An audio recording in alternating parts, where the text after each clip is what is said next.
أرنتا كسابسان فلسطين يقارهان بيت المقدس يغزة يميلها لمدكا حندونا يا فريمك قابان إن أندرو وجهرين نفتا إذا يعد كاستوعد كي يقارا يوم مسلمين تكمدا حندونا يا إن أشياء أرنتا فلسطين وأرين ديني وأرين إسلامي وادول مسلمين وعدو يقالوا ولبا كوي وحكما شرعي إنه الشيء إن يهين كوي إنه عداوة أدق ويهود أي وحوي دباتو أي كوهيان دad ka laynaya waa walaaladeen waa muslimiin dad ka laynaya ay dhulka Allah haysta waa dhul muslimiin marka qof kasta oo muslima waxa waajib ku ah in walaaladii uu gargaarku waa inuu noqdaa af iyo adin iyo maal iyo qalbi mid walba intii laga haleelo ama laga kari karo maanta haddaan inoo suuroobaynin inaynu gacan ku taageerno ku garab istaagno waxa waajib inagu ah inaynu u ducayno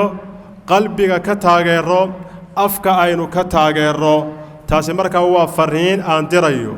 baytul maqdis iyadoo falastiin oo dhul muslim u yahay baytul maqdis oo masra rasuulillaah sallallahu alayhi wasallam meeshii nabiga loo dheelmiyay anbiyada uu ku tujiyay samada uu ka koray iyadoo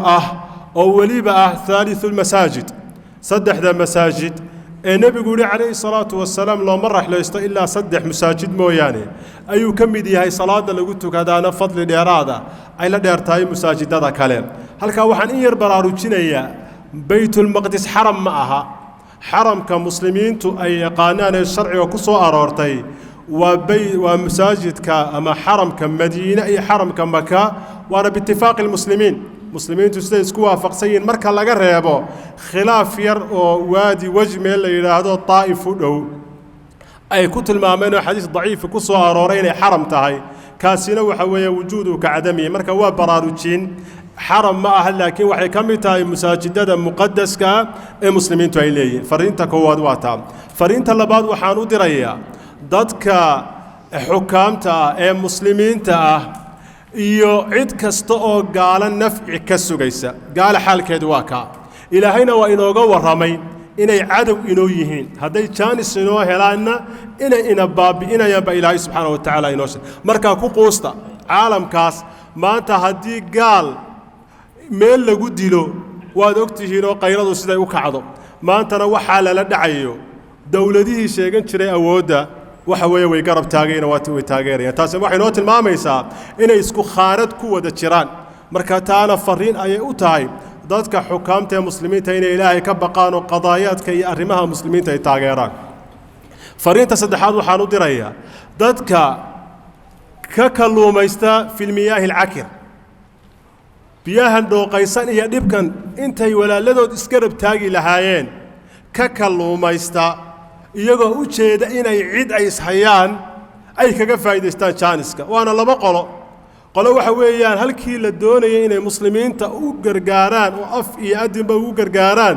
la soo taagan xamaas baa khaldan ama xamaas waa qolo heblaayo iyo waxyaabaha la soo taagan qoladaas ilaahay subxaanahu wa ta'aala ha ka baqaan ma aha halkii qadiyad muslimiinta dhexdooda taala ay isku qabsan jireen waa qadiyad dhex taala gaala iyo muslimiin dhex taala qolada labaadna waa qolada iyaguna iska dhiga inay iyagu arrimaha muslimiinta